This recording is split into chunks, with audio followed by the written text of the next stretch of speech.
And we are live on YouTube. Happy Black History Year. It's not just a month, it's not just a day, it's an attitude. It's Black History Year. But in the month of February that we're given, we celebrate Black History Month. Good evening, everybody. I'm New York State Senator Jamal T. Bailey, and I am proud to bring to you a different Black History Month event, but one that is certainly going to lift your spirits and leave you in a place of inspiration. They say reading is fundamental, right? That's something that we've all been taught throughout our lives and in school and in our personal travels. But what you read matters, and who writes it also matters. For far too long, Black authors have been marginalized, quite frankly, ignored in the discourse of our society. As we know, the oral history of our people is critically important. We would not have many of the traditions and knowledge that we have if not for the oral history, because they quite literally destroyed our books, they destroyed our writing, but they couldn't destroy our spirit. And these authors are the embodiment, the modern day embodiment of why Black authors matter. So, again, this is going to be an incredible event. It's going to be filled with joy, it's going to be filled with inspiration, and it's going to be filled with passion and purpose. And I first want to bring it to a brother who I went to high school with. And he's always been ahead of the class. And he's always been someone who has been doing incredible things. And writing children's book isn't necessarily something I saw in his future, but quite frankly, anything that he wanted to do was in his future. My good friend, Donnie Mustard Seed. Thank you for the introduction. I appreciate it so much, man. It's great to see you. I'm so excited to be a part of this event. So I'm a children's book author. I'm self-published. I have because I went the route of self-publication, I also created a publication company called Juniors Read. And on my journey, I started with having daughters. I just wanted to see books that fit them, that with characters that represented them. So I created two characters, Annie and Izzy, and created a series of books around those characters. And the thing that I think is interesting about my journey is that I had to go ahead and find a team. I was a writer, but I did not per se have illustrators or graphic designers or cover designs or anything of that nature. So I had to kind of go out and find those different talented people. I think this is one of the things where, for those who are interested in publishing their own book, especially their own children's book, like there's a way to do it. There's a proper process. So if you follow that process, I work with authors now and kind of like help them through those steps and figuring out how to go about that. So at this moment in time, my first book, Mango in a Tree, to resource it and to get the top talent to help me, I used crowdfunding. I raised over $10,000 and kind of like used those funds to create that book and to hire the right people. And since then, I've been able to sell 1,000 books of that first story. So with those resources, I was able to then reinvest and create 3 more books, and that's what I'm in the process of doing now. So with that said, I think that for those who are interested in telling their own stories, that with the internet now, you can reach out to a variety of people from all over the world, different talents, and kind of like draw them in and tell them your story and be authentic with them, that there are people like you who can meet those needs. So things that you may feel are shortcomings, things that you don't have, there are folks who think like you, look like you, who can help you in that process.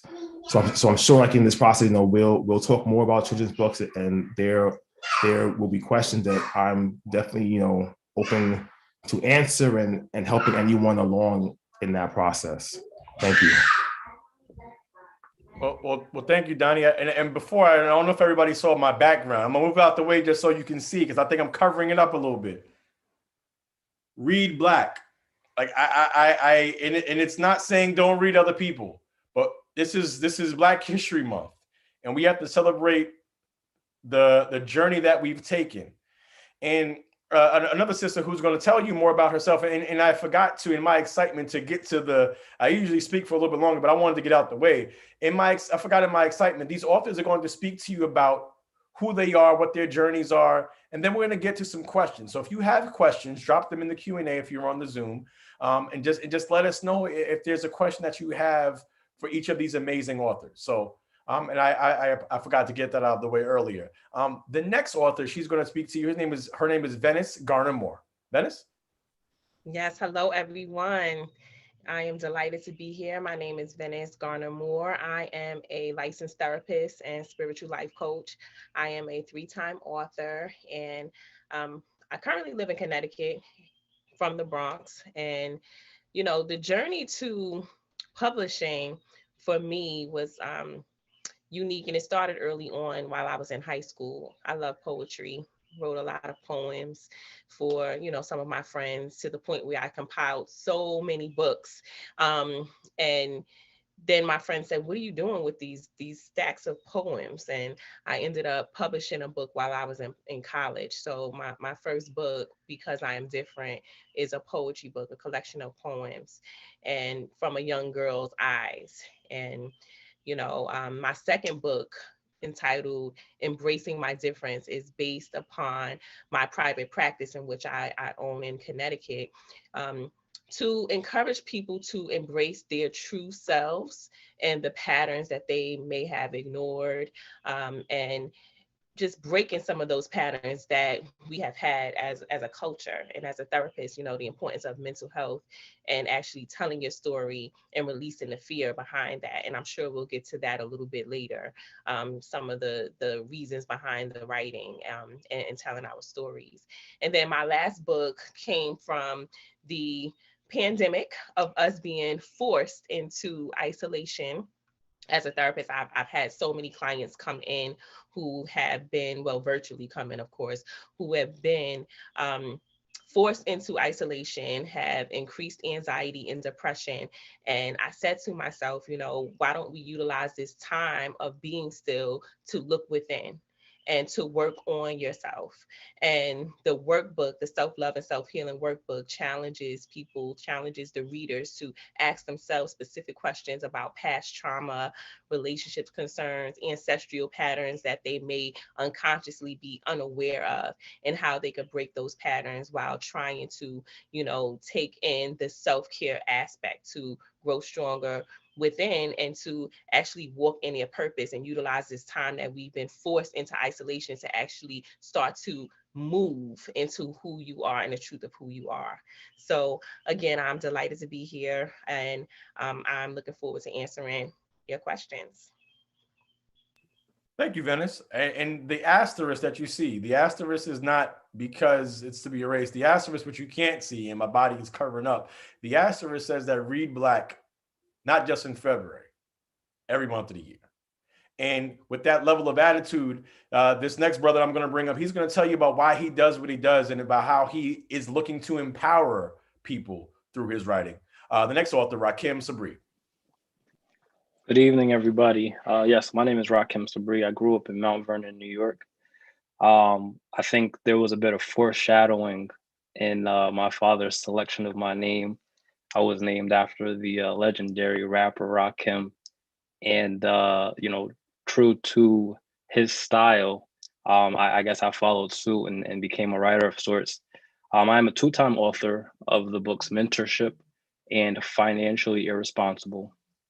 And I like to talk from a place of empowerment, leveraging my experiences and the short time that I've been on this planet to make relatable connections to other individuals, and showing them, first of all, what is possible and what is possible for them.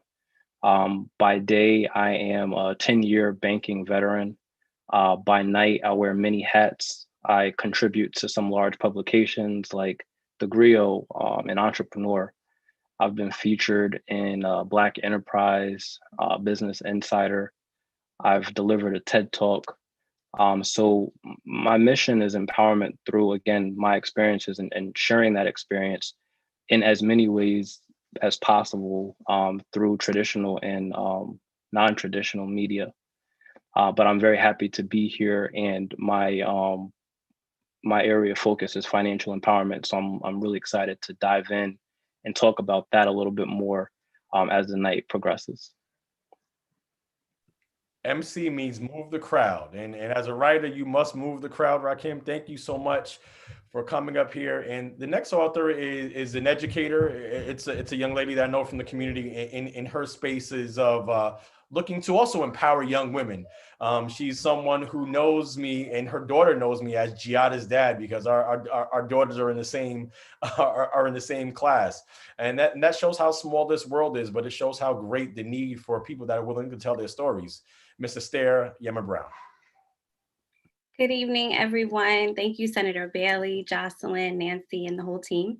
Thank you for having me. I want to just take a moment to acknowledge those who are joining in and support my sister friends, colleagues from Middle School 180 in Co-op City, the illustrious ladies of the Bronx Alumni Chapter of Delta Sigma Theta Sorority Incorporated, and most importantly, my family, my husband, my children, my mother, my grandmother, and my extended family, all of whom were extremely inspirational in the process of becoming a published author. I'm thankful for all of you being here.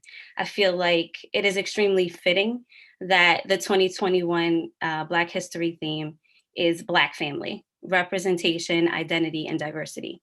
And the idea around the Black family and what it looks like connects directly to my book, Because I Said So, The 5 Steps to Longevity Planning. My book focuses on how to start a conversation with your family members and what steps that you need to take if or when life takes a sudden turn. My motivation, my why has truly been my family. My great aunt, Grace Allen, she passed away April 9th at the height of the COVID pandemic last year in 2020. And after 3 years of experiencing life as a caregiver to a person with dementia, I had a moment just to reflect and play back in my mind everything that I had learned in that time. And I started out by creating a workshop, and then a girlfriend of mine who's actually on the call, she reminded me and encouraged me to push a little bit more and to create an ebook. And so I took a few classes during that time to see what an ebook might look like. And by the end of it, I decided to move forward and become published on Amazon. And I felt that gave me the freedom to submit my work with their specific, formatting and guidelines. But it gave me the freedom to not have to worry about shipping, and everyone was able to purchase my book online. That was a huge weight off my shoulders as a new author, because I knew I wanted to share the information coming from an education background. I enjoyed putting pen to paper, but I didn't really want to have to think about the intricacies of shipping and handling. And so for me, just with regard to an adversity, for me was stepping outside of the box of education. Education is my comfort zone. And so this is a new arena for me, with people around me not necessarily being used to seeing me in this light. I almost felt the need to justify my presence. I have, second guessed myself, even when receiving this invitation for tonight, right? A huge part of me is like, should I really be here? Am I really an author? I didn't necessarily publicize my book hugely. So I had to ask myself, like, who am I to be on a panel? But it was actually during the morning announcements for my middle school students that I was reminded of a poem that they have to repeat every day by Marianne Williamson. And it just says, we ask ourselves, who am I to be brilliant, gorgeous, talented, and fabulous? So actually, who are you not to be? And at that point, I just said, you know what, I'm not doing too much. Although my goal was never to actually be an author, my reason and my why are what have brought me to this point. And being an educator at heart, sharing the information was first and foremost on my mind. So I would encourage anyone who's thinking about becoming published, don't worry about your lane, create your own lane, pray about it, and prepare for whatever it comes your way. Great words of advice, Esther, and I saw a lot of Delta love. For the record, I am a member of WDP. We didn't pledge Incorporated. That is my fraternity. I did not pledge anything, but what I do pledge is to continue to bring positive inspiration. And this next author has been nothing short of that. She's a mother. She's phenomenal at that. She's been in the communication industry for over 20 years in public and private industry, and she's great at communicating via the spoken word. What about the written word? And when you have such a powerful voice and such a story to tell, you have no choice but to tell it. Our next author, Charles Lisa.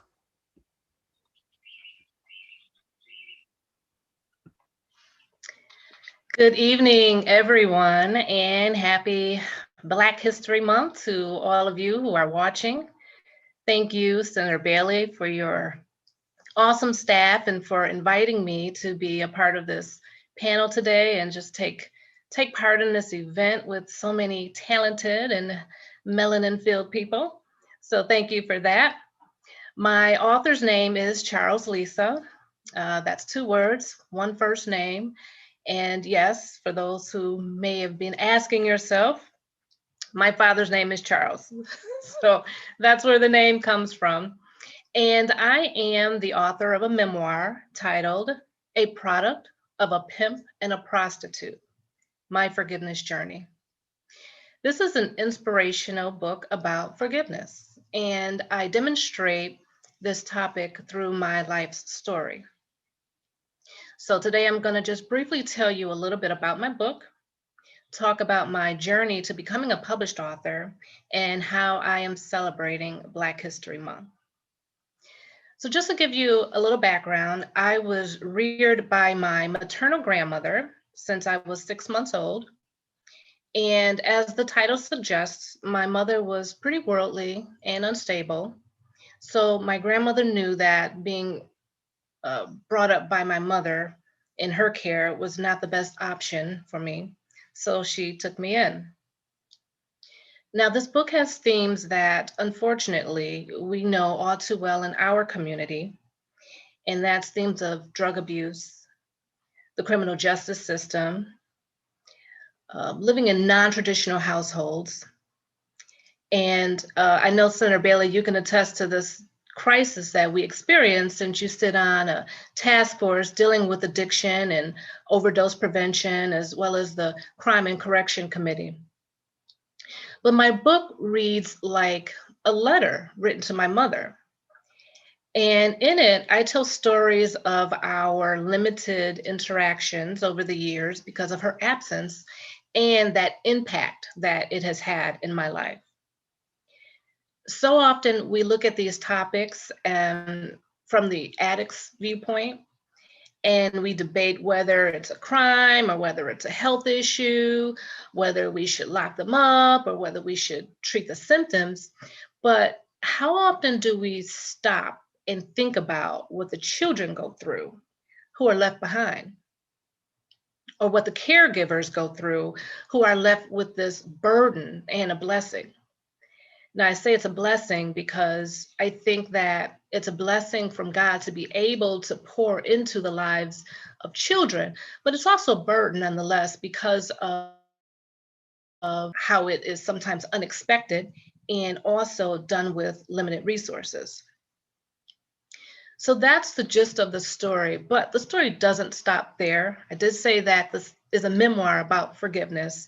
So I do pull from my Christian beliefs and background, and I highlight God's forgiveness, forgiving yourselves, and of course, forgiving others.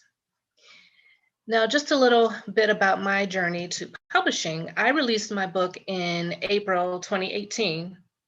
However, I had this idea to write a memoir for at least 20 years before I actually published it. My only obstacle was myself. How many times do we actually get in our own way? I put other people's projects and priorities before my own. I always stayed at work late. I was always working on so many tasks at church, I was always helping other people fulfill their dreams.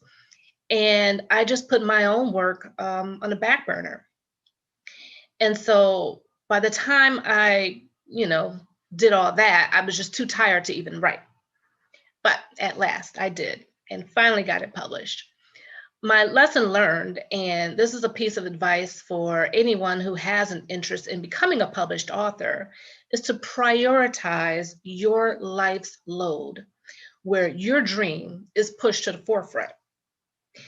I'm not saying totally neglect your family or your other responsibilities, but I'm just saying fit your dreams in there without hesitation, and without procrastination, and without apology.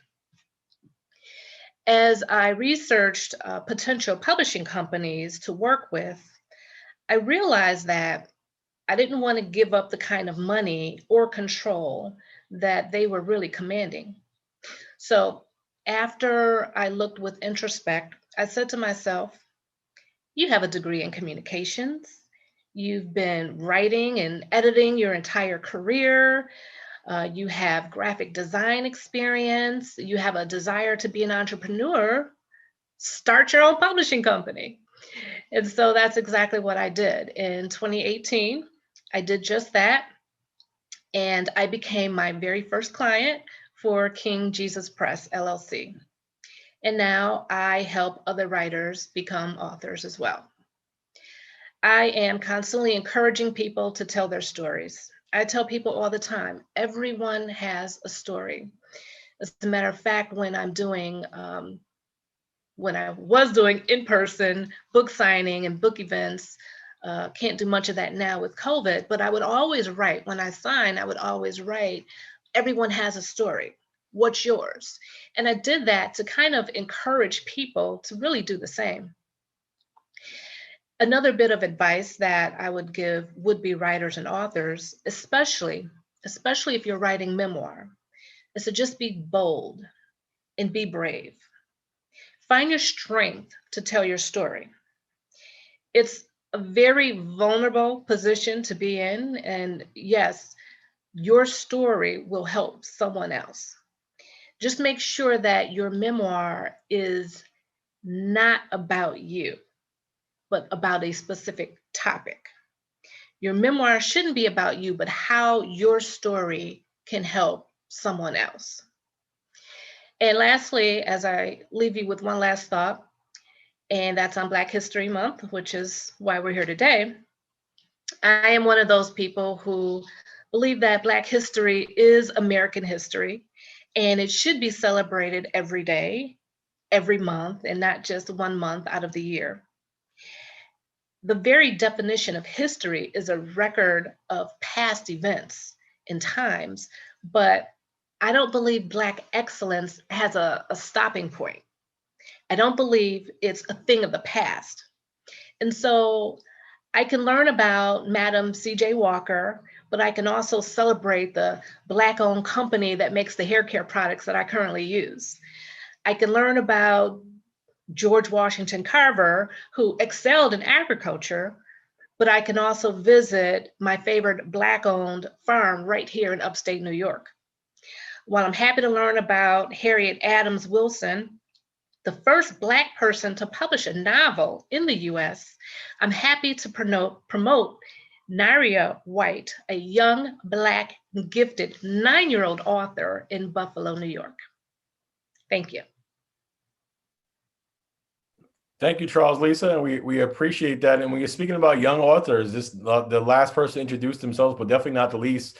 She surprised me. We were at a PPE giveaway this past year, and it's always encouraging to me, like when younger folks know who I am as an elected official, right? It makes me feel like I'm it makes me feel good, right? And she came up to me and she explained who she was, and she explained that she was interested in helping out in the community, things like that. But she said she was an author. I was like, that's remarkable. Not what she, only was she an author. She was an author who had her book ready to go on the spot. And to be able to seize the opportunity is something that so many people don't do, but especially younger folks. And there is no arbitrary age for leadership, but Ayanna, you're showing quite leadership from a young age. And our next and final author to introduce themselves, Miss Ayanna Armstrong. Hello. First, I'd like to say that I'm honored to be a part of this Black History Month event. And my name is Ayanna Armstrong, and I'm currently the author of A New Hope for Justice. One of the reasons why I wrote this book was because I found while most books talk on criminal justice reform, they often don't talk about any solutions. But however, my book talks about, I provide innovative approaches on how not only just politicians, but how people like you and me can make a difference in the criminal justice system. To be a published author at the age of 20 is a major milestone in my life. My primary goal is to educate as many people as I can about the criminal justice system and who it impacts the most disproportionately. The first time I witnessed injustices in this country was the verdict of the Trayvon Martin case, and I was in 7th grade.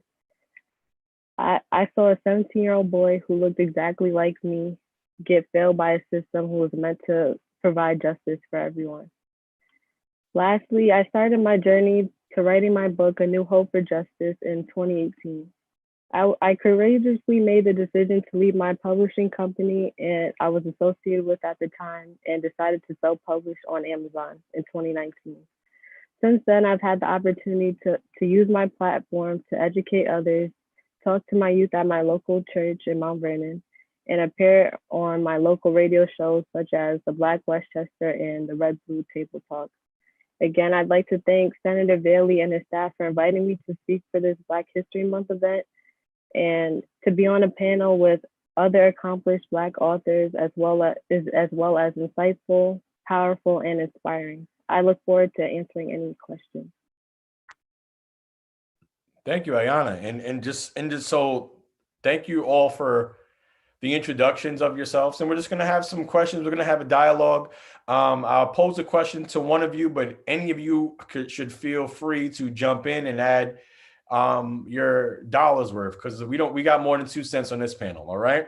So I would just say, let's kick it back to Donnie, right? What does it mean to you to be a Black author? Oh man, that's a great question.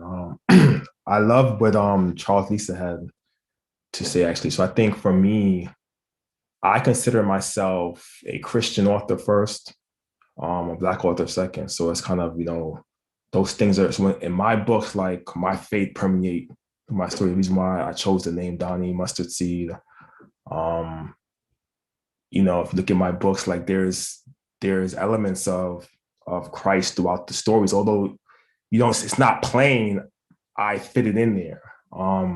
So for me, I wanted to create stories that had those principles, those tenets in there, but I wanted to kind of give this perspective. So having Black girl characters, having them do things that you typically don't see Black girls doing within the children's book space. Typically, Black girls are seen as secondary characters. We don't see them kind of like doing things like, you might see boys doing things that like you're now seeing like my girls doing these books, like they're climbing a tree instead of a book being about being a princess or being about beauty or hair per se. You see them doing active things that you typically only see boy characters doing. So I really wanted to create books that my daughters could identify with, so they look like them, so they can see themselves in them, but then also doing active things that my daughters do. Like my daughters like to flip around, they like to climb trees, like to write, but like you don't always see that within the children's book space because of the number of books that, the few books that we actually get into the mainstream, typically they fit within a certain box. So for me, I really wanted to create books that were outside of that box. Anybody else like to jump in on that one? Please, Raquem. Yeah, I'll jump in. I like to answer that question 2 ways. First off, I think one of the most insulting backhanded compliments I've gotten is how articulate I am. And my thought is usually in comparison to what? And so being a Black author is me being able to demonstrate and set a standard really around what it means to be able to articulate yourself in a clear, cohesive way, especially on complex topics like personal finance. The second answer to that question is when I was writing my book and I was looking around for inspiration, right? Or who is my competition in this space? Most people that you approach around the topic of personal finance, they're going to list authors like Robert Kiyosaki in his Rich Dad Poor Dad book, or Dave Ramsey and the books that he's written. But you don't see too many Black personal finance authors in the space.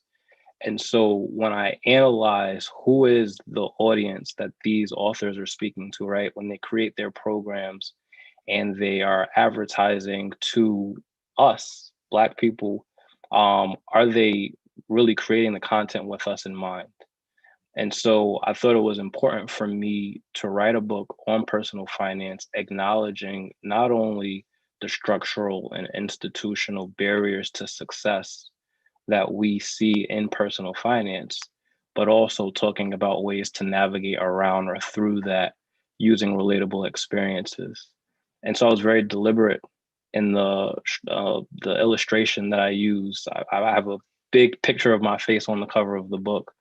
I used the colors red, black, and green on the cover because I wanted people to recognize that although the concepts I talk about in Financially Irresponsible are universal concepts relating to personal finance, that my specific audience was Black people, and Black people who have been kept out of the way, right, when it comes to education on the topic of personal finance and breaking what those barriers look like so that we can promote wealth, we can promote empowerment.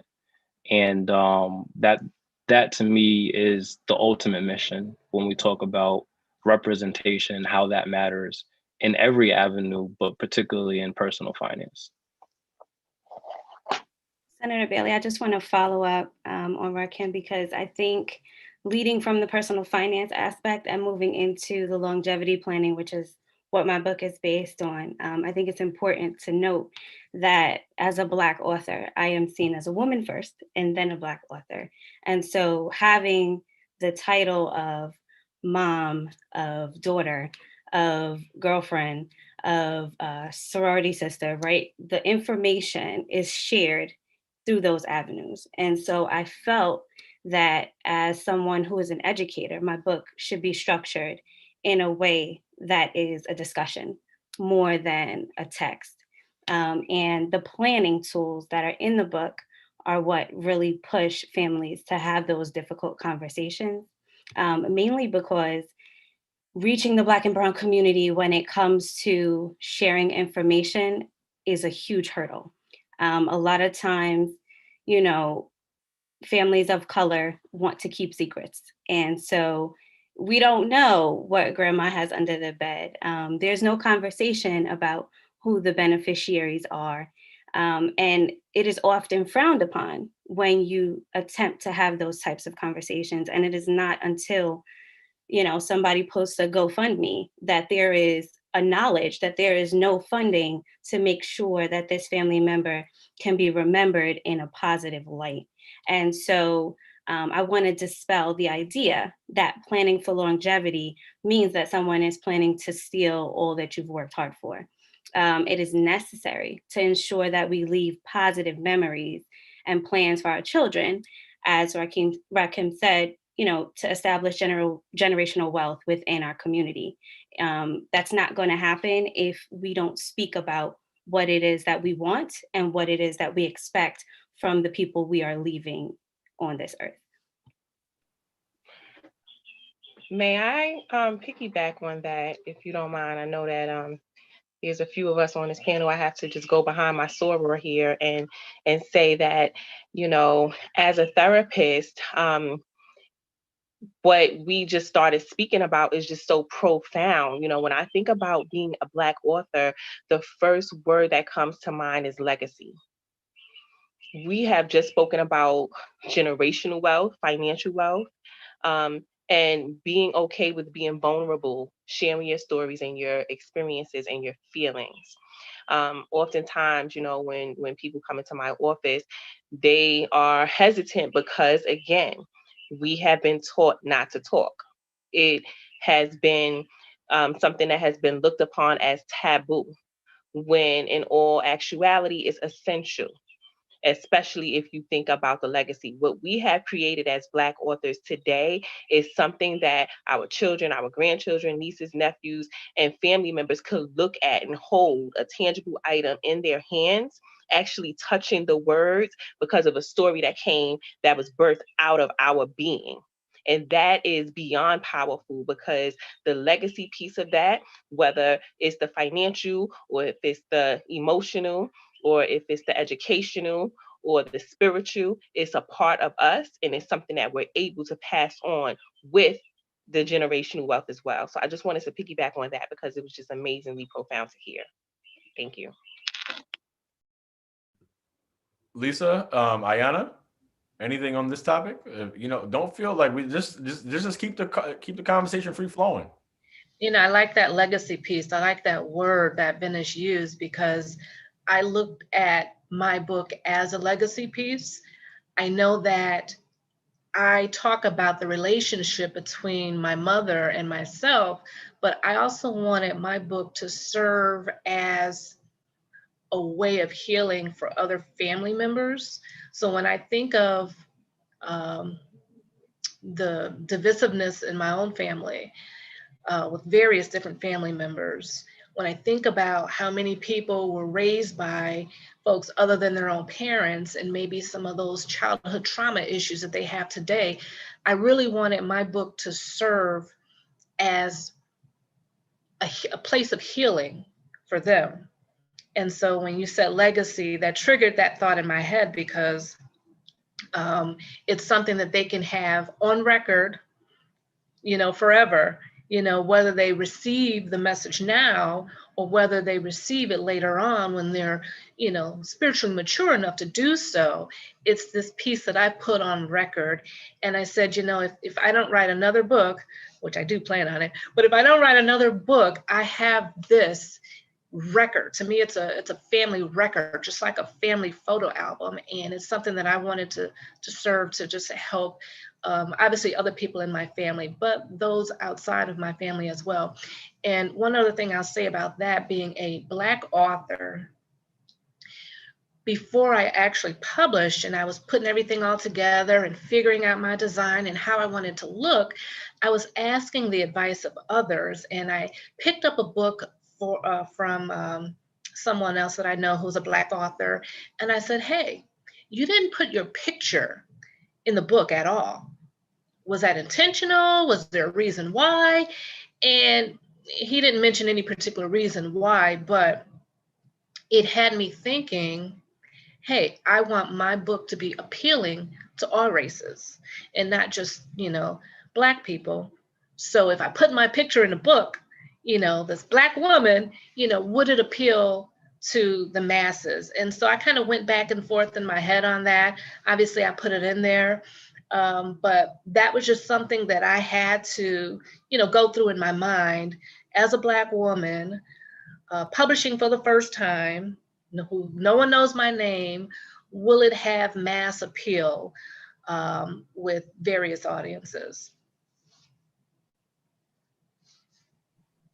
And being a Black leader to me is about leadership in your community, leadership in educating others.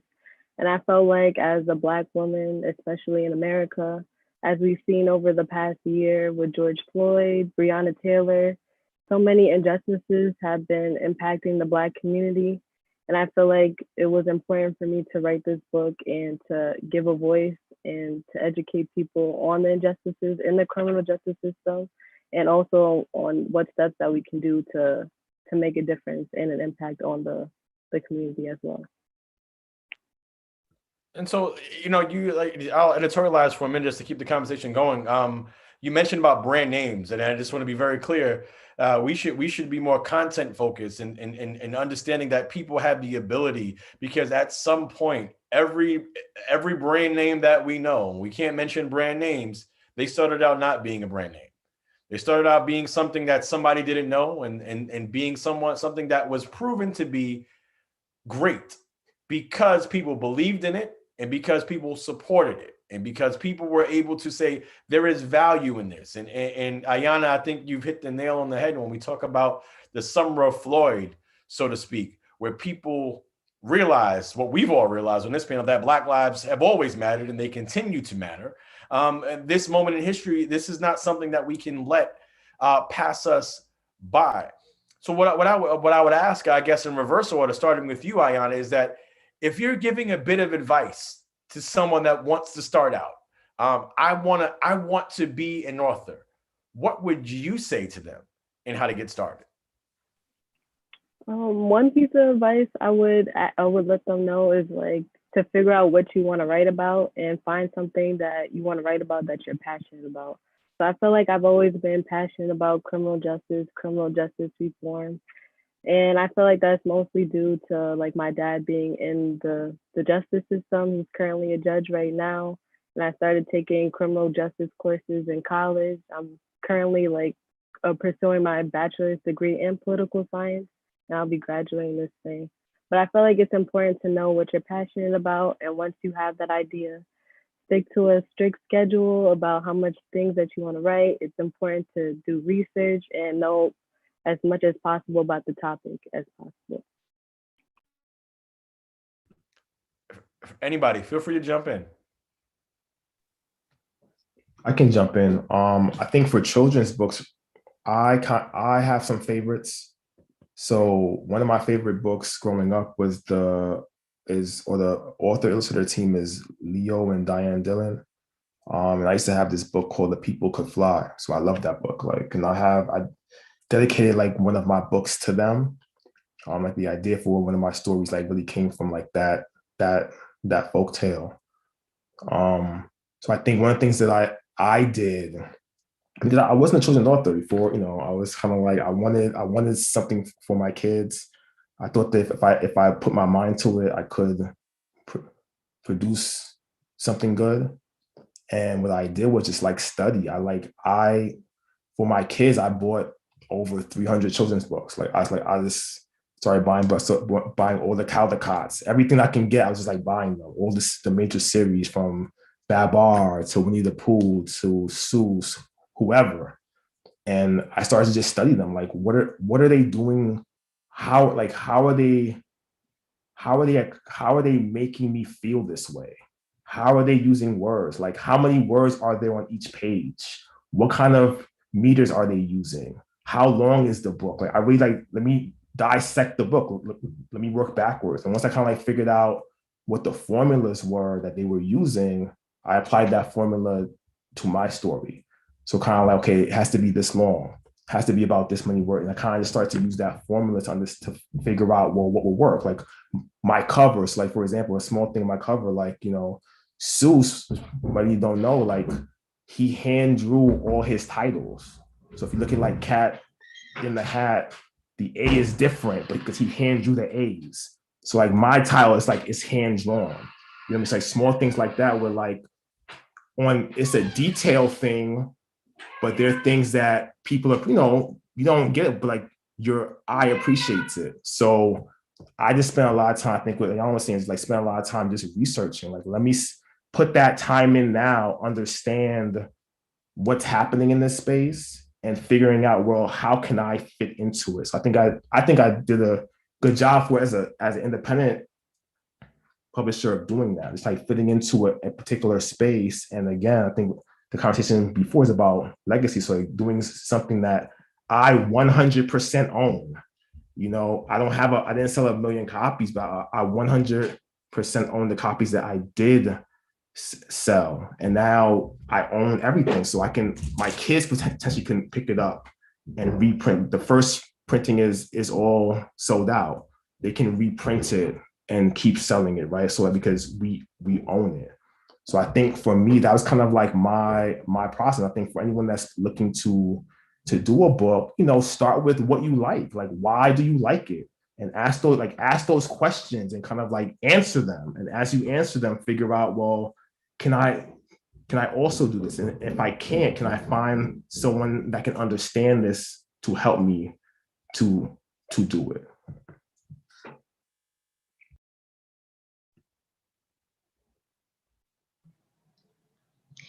I'll jump in and answer that question on advice to anyone who is thinking about writing and publishing. And my advice is more toward the process and the planning of it all.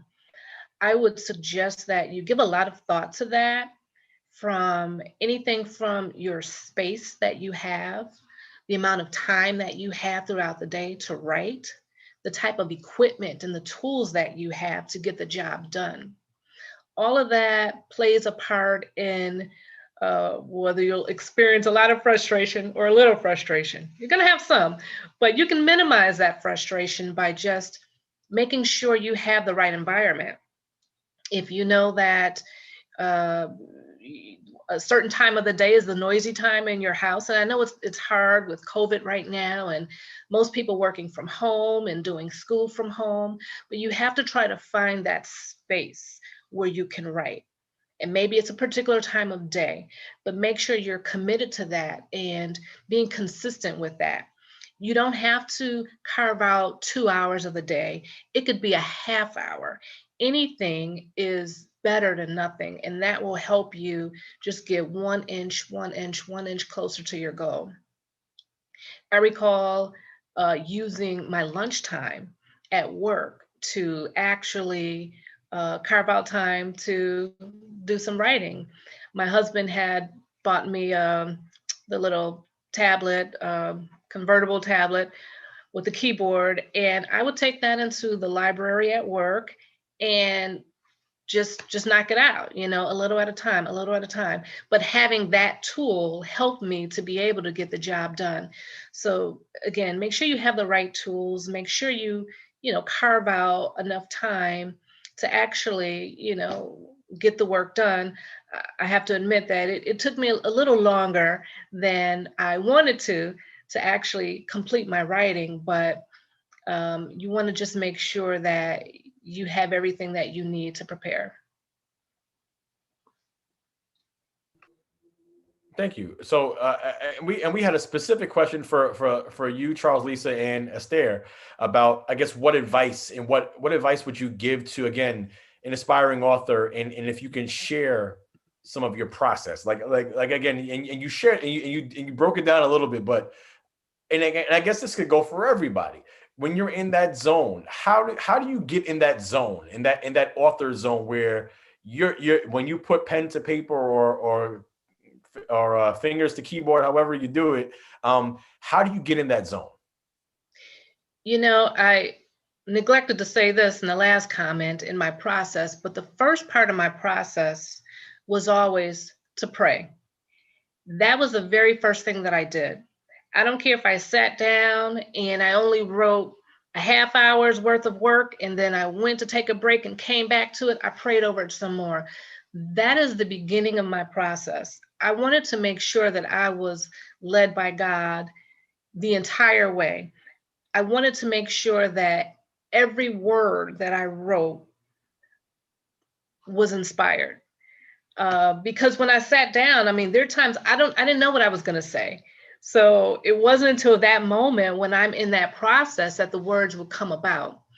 And so that's definitely part of my process.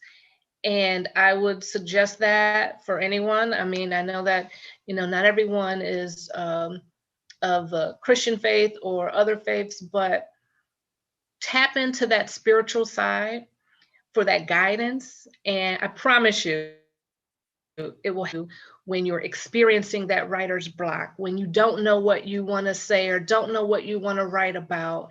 But at the end of the day, you want to make sure that, again, you're not writing for yourself, you're writing for others. So put yourself in that mindset. What does my readers want to hear about? How will this writing impact those that are reading? And ask yourself those questions, and hopefully, it'll all come together for you. So just to follow up on that, I believe that everyone has a story. And so if you are truly looking to become published, you need to write about what your story is. At the very least, figure out how you want to present it. For me, I didn't plan on writing a book. As I stated earlier, my goal was simply to get all of this information out of my head. That was my process. And so I'm thankful that my husband is patient and that those days when I sat in the room and I was like, I have to finish this, he was able to support me in my process. Prayer was definitely a huge part of that. My family, my extended family, and just not being afraid of feedback, I think for me was a huge part of my process because as an educator, we usually have other people around us who are like, oh, you did this. Oh, I did this. Oh, you did this. I did this. And so I don't necessarily know a whole team of authors that I could go to, but I used my network and I used the people that I know would take the hour or two to look at my things and say, okay, all right, this is what, this is what I saw. They might not read everything. I don't believe that they sat there and were like, okay, going line by line. But I do feel that they gave me the time and the consideration to say, I like this, maybe you should fix this. And I think being able to utilize those people in your life who are going to support you is a huge testament to my process. I appreciated my colleagues, my friends, those line sisters who, might say, okay, yeah, you did this. All right, you might want to try this. Even most recently, I received some feedback the other day from one of the older sorors who was like, well, why is this ink so light? Did you do that on purpose?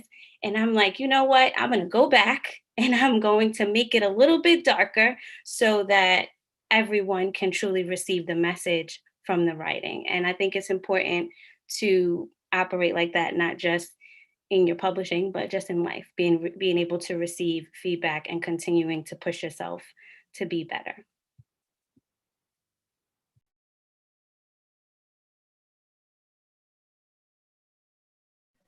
I have one more point to make on that issue. I actually, while I was in my writing process, attended a writing workshop. It was offered at one of the local performing arts centers, and I was able to get feedback on my writing in real time. As I was writing my chapters, the rest of the class, as well as the instructor, would give feedback after we would read 1 or 2 minutes of our work. And that was definitely very helpful to have that type of feedback while I was writing. So that helped me a lot. I'll start the next question for Raquem. And so we have a question, I think, is after you put the pen to paper, the creative process is done. How does the publishing start happening, right? How do you get the world to be able to read what it is that you've written? I think that starts before the process is done. So this was my biggest learning. I appreciate you asking me this question. Between book 1 and book 2 is that I started at the end. I knew the impact that I wanted my book to have. I knew the doors that I wanted my book to open for me. And so I reverse engineered that process. I started pre-selling the book a month before I finished writing the book, so that I was able to not only create interest, but get feedback around what works and what doesn't work. So I was testing my content through social media. I might throw out, something that I was planning on including in the book. And if it got a nice buzz, I was like, yep, this is definitely staying. And if it was just kind of a lull, then I was just like, maybe I don't want to include this, or maybe I won't spend as much time on this. And, personal finance is a topic that a lot of people are intimidated by. It's a topic that a lot of people are just kind of turned off from. And so how do I take, professional jargon, right? I work in banking. So I say things that I don't even realize is complicated because it's not complicated to me anymore. How do I take complex concepts and make it bite-sized and easily digestible. And so with that first month of pre-selling the book, I was able to get a gauge of, how on target am I with the content that I'm delivering? How is this going to resonate? And then make adjustments in time to then, once I release the book, have people really receive it in the way that I wanted them to.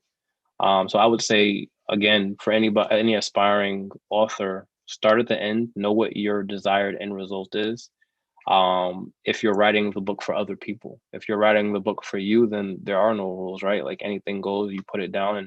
And if you decide to convert that later on, then, there's a process there too. My first book on mentoring, I wrote for me. I had no intentions on publishing it. I had no intentions in distributing it. But I realized as I was going through the different chapters that there were teachable moments there. And so I decided to change that content so that other people can benefit from me telling my story and me venting, what it was that my experience was. So I went from zero structure to 100% structure. The second book I wrote, I actually hired a consultant. Like we interviewed, there was a lot of strategy and planning. So a couple of people touched on those points in previous comments. I would also say a lot of people get caught up in like over complicating the writing process, right? You're going to get writer's block if you're sitting in front of a computer trying to figure out what to write. But how about having a conversation and recording that conversation?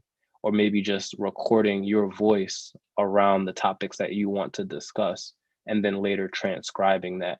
I find there's a lot of ease and success in just having a conversation about how I wanted to articulate these different concepts than trying to write it down and then rewrite it and edit it as I write, which I am guilty of. I'm a big editor as I write. And so just removing yourself from that structure actually helps the process move along and I think provides additional structure for you.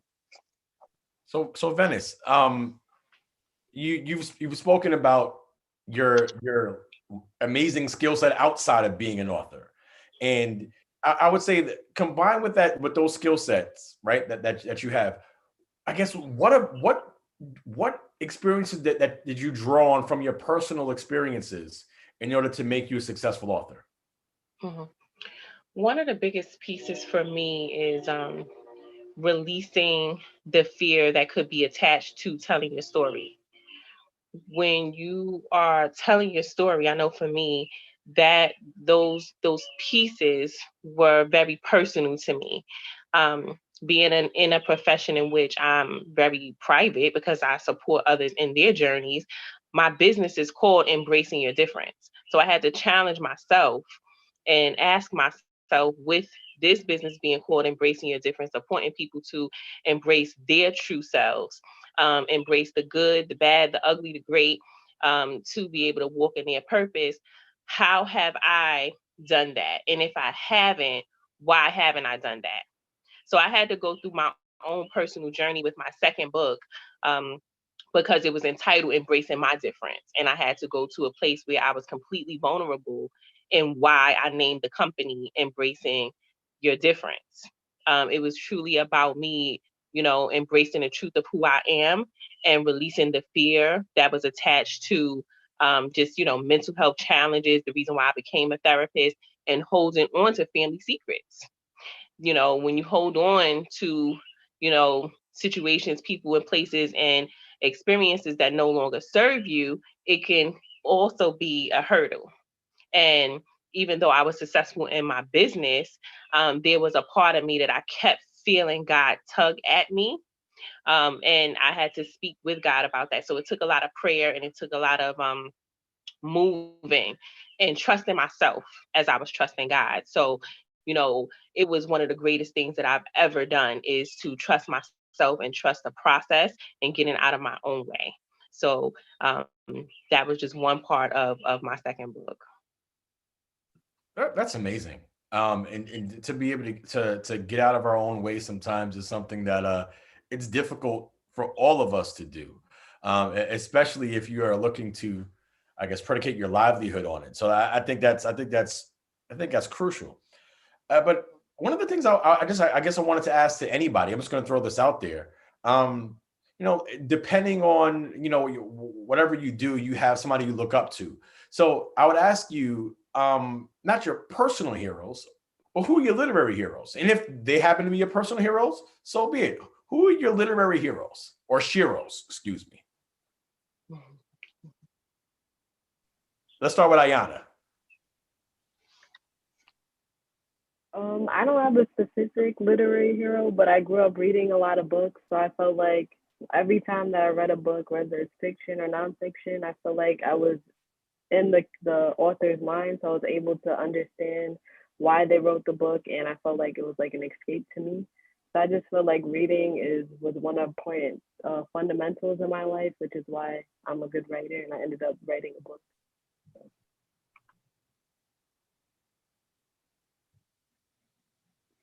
I would say one of my favorite authors is Alice Walker. I absolutely love The Color Purple, and anyone who knows me knows that that is my favorite book and my favorite movie. And I actually read that book as a child. It has so many layers to the story. So I really, enjoy her writing. But rather than having, favorite authors, I kind of gravitate to favorite topics. So I do gravitate to those books that are on financial literacy, financial empowerment, entrepreneurship, and also those that are on spiritual matters. Okay.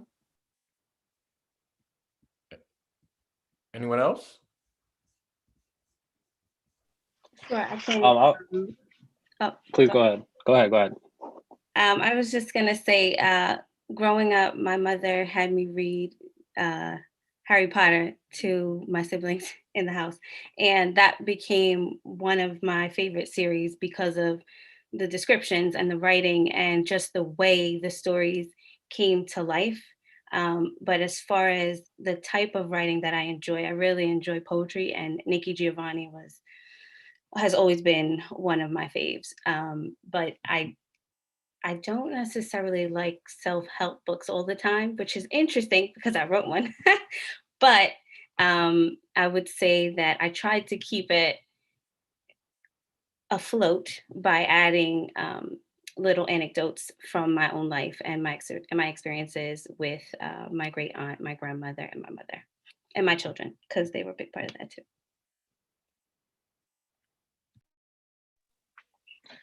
I would say my literary hero is not an author. My literary hero is my grandfather. To Ayanna's point, my grandfather taught me that the two best educations you can get are traveling first and reading second.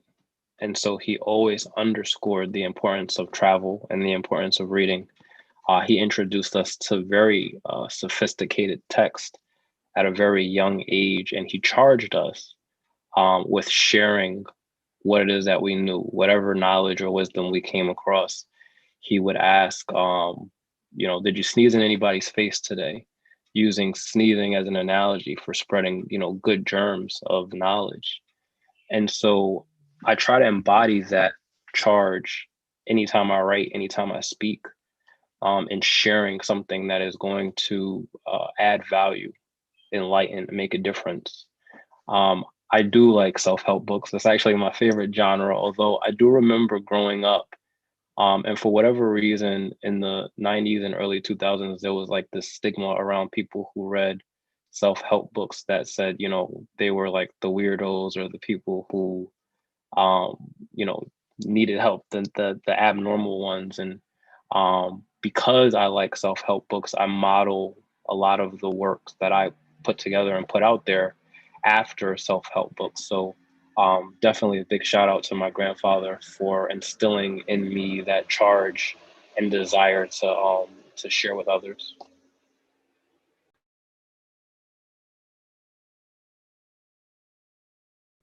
So And I would say, look, when I grew up, one of my favorite books was Encyclopedia Brown, right? And it wasn't a black author, but the reason why I liked Encyclopedia Brown was because it was something that was inquisitive, and it was something that, like, there was like, how is he going to solve it, right? How is he going to solve the issue at hand? And so I'm asking you, so when it's time to solve it, right? When it's time to get in that room, when it's time to put that pen to paper, put those fingers to keyboard, what song are you listening to? Are you listening to music? What room are you in so that you're in that zone? What is it like? How do you get in that author zone? I know you spoke about process, but I want people to know when Astaire is getting that last page of that book, where is she going in that house? When Raquem is moving the crowd, where is he going? What are you like? I want the people to hear where you're going a little bit. So anybody, just jump on in.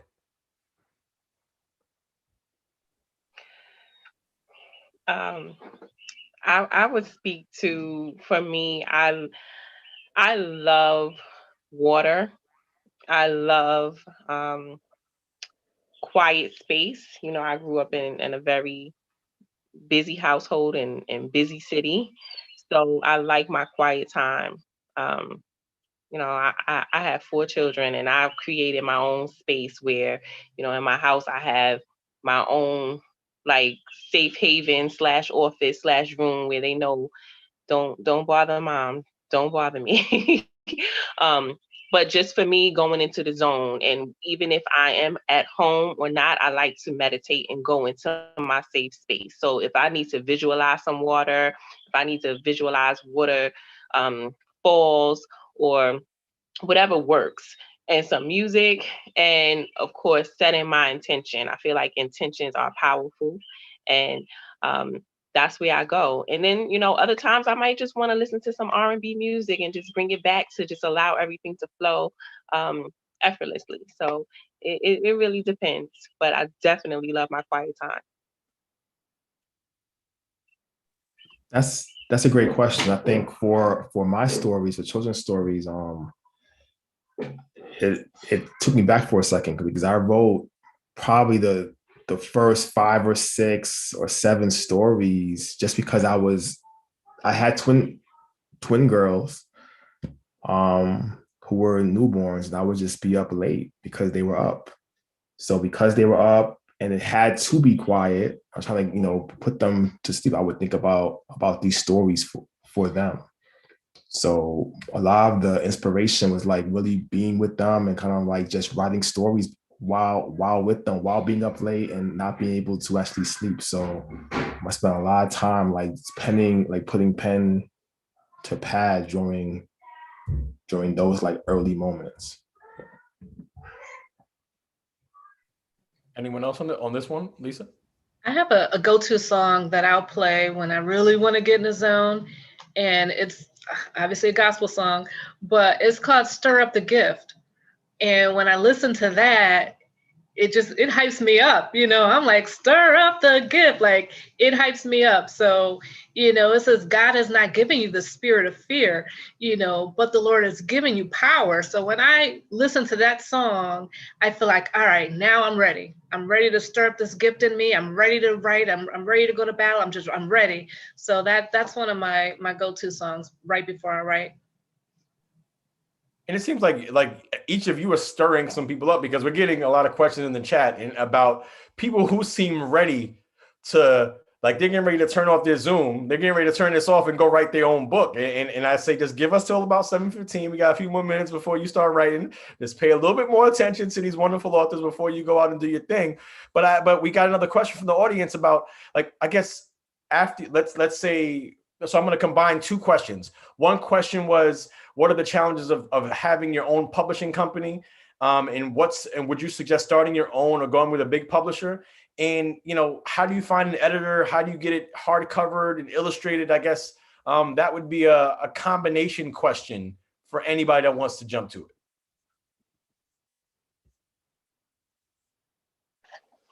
I think I'll start. I used freelancers the second time around. First time around, I did everything by myself. It's unbelievably affordable I guess I shouldn't say that. I should, it's more affordable than I think it ever has been to get contracted freelancers to do the editing work, to do the graphic design, to do like the layout.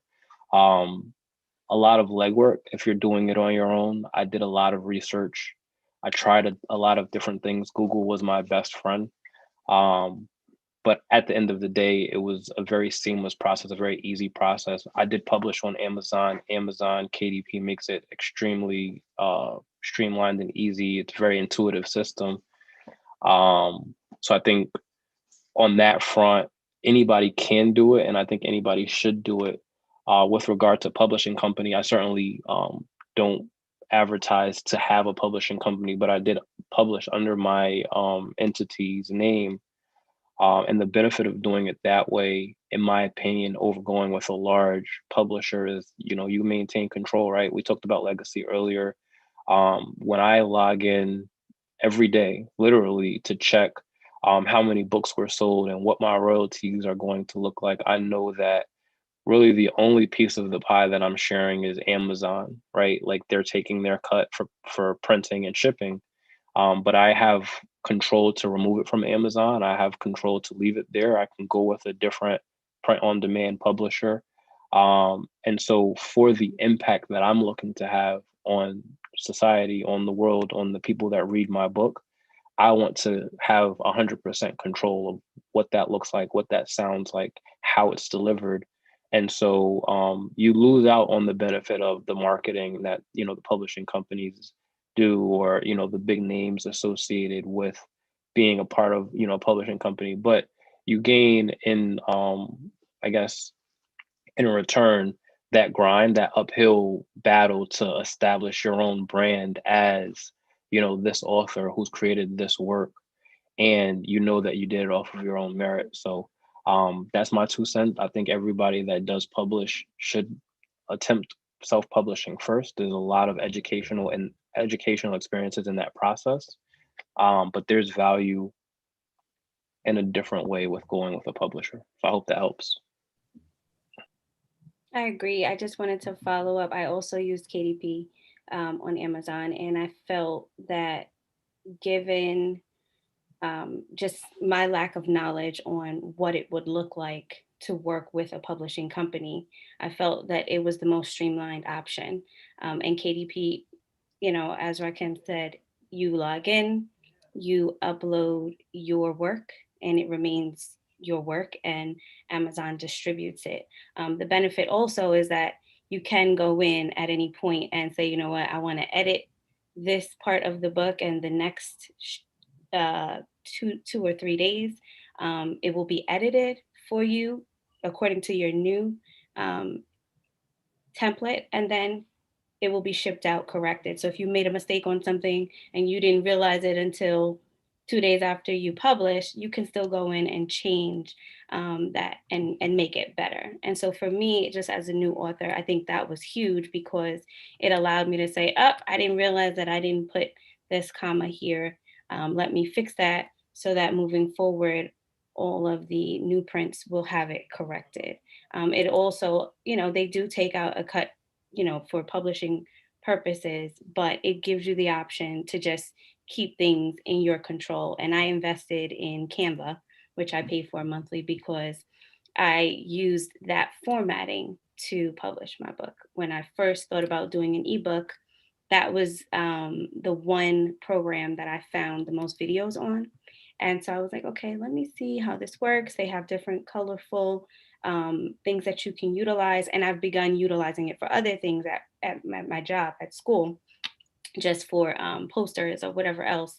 But with regard to the templates that they provided, it was helpful for me to be able to self-publish through KDP because you can get it into a PDF format that is specifically what they request on Amazon.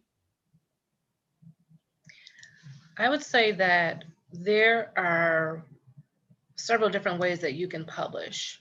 So one is the big publishing houses. Obviously, there are a few of them out there, but they're not out there knocking on everybody's door saying, come with me. It's very hard to get published through a traditional publishing company. Then you have those hybrid publishing companies. These are the companies like King Jesus Press that offers publishing services to kind of help the self-publishers actually get published. You can go to these hybrid companies and get a package deal or some of the a la carte services that they offer. You know, let's say you need an editor or you need a graphic designer. This is where you, the self-publisher, can actually go to get those services. And I will say, very, very, very important, if you haven't heard anything I said tonight, please listen to this. It is very important to have a professional editor edit your work. Now, I know your daughter in high school is great in English and you know she could probably edit it for you, but you really do need a professional editor because you want to give that appearance of excellence. Same thing with your graphic design. Even if you have those graphic design skills that you might have picked up along the way, maybe you've played around with a program or two, you really want your best work to show forward. They say don't judge a book by its cover. Well, guess what? People will judge your book by its cover. So you really want to make sure that it's quality work. The one thing that I will say about distribution is that if you are trying to get into bookstores, then having a distributor like Ingram is pretty important.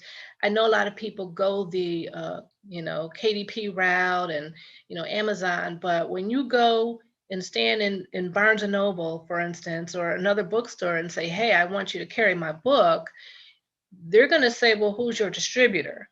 And they're looking at those industry standards and determining whether or not they'll carry your book based on who your distributor is and if you even have one. So that's important to consider when you are looking at which publishing route you want to go to.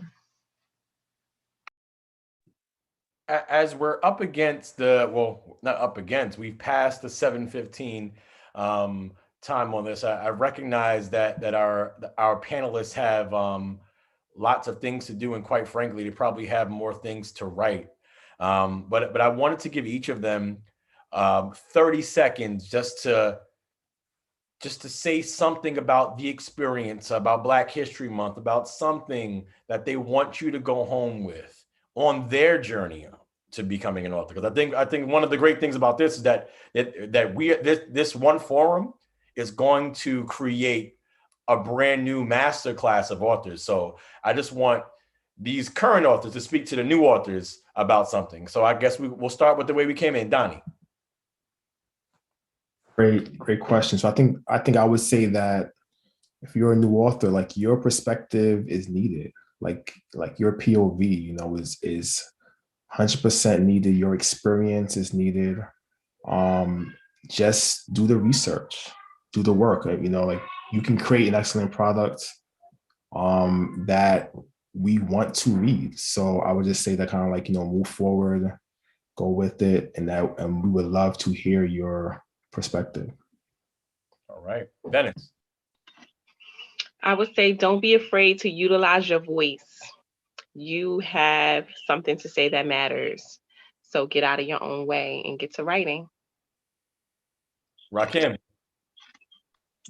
I would say your book is your credibility. I cannot tell you how many doors have been opened based off of me becoming an author, whether that is going into entrepreneurship, speaking at schools or on a TEDx stage, or just being recognized from large publications. The starting point for me was my first book, and I think whatever your intention is, you have that in your back pocket as your credibility, if nothing else. That's there. I would say just go for it. Be yourself. People buy books because of people. And I've seen that there was a question in the chat about, if your topic is being focused on in a lot of different places. Should you continue with it? Absolutely. Because your perspective and the way you write your book and what you give, the spin that you give on your writing is going to be totally different from someone else's. So don't discredit your own journey. Charles, Lisa. I agree with everything that everyone has already said, but I'll also add to that and say, find an author mentor, someone who can mentor you throughout this journey. There are people out there that I'm sure would be happy to kind of hold your hand and walk you through this process. I know that, it may seem scary. You're starting something brand new. It might feel like strange territory, something that you've never done before. But there are people out there who are willing to give you advice, to hold your hand through the process, to be your sounding board, to, read some of your material that you want to share. Find a mentor that will help you through it, and you will certainly get through it. Last but not least, Ayanna. Your voice matters. Black authors matter. And I'm looking forward to reading more books written by Black authors. Everyone has a story to tell. So grab a pen and paper, find something you're passionate about, and get to writing. That's incredible. And I just want to close with this. Reading the chat and seeing the messages, they say 6 degrees of separation. Well, in the Black community, it's more like 1.5 to 2. There are people who know people on this chat from that didn't even realize that they knew each other. There is a camaraderie that we have as people of color. There is a story that we have to be able to tell the world. Speak your truth. Let people know what you have to offer, because I'm inspired today. I'm not inspired enough to be an author. I'm not going to do it. I got plenty of other things to do. I know all these authors do as well. And I just want them to know that they are inspiring, and that in terms of Black history is also Black present day. And so these authors that you see today, remember where you might have seen them first, but this won't be the last, to paraphrase our great vice president. There was once a bad joke that said, if you didn't want a Black person to see something, we'll put it in a book. These folks are changing that narrative. If you want to see something, then put it in a book, because our people will read it. Because the history of our people cannot be taken away. It cannot be deleted. And these young folks on this screen are going to continue to write that history. I want to say thank you all. God bless. Happy Black History Month. Happy Black History Year.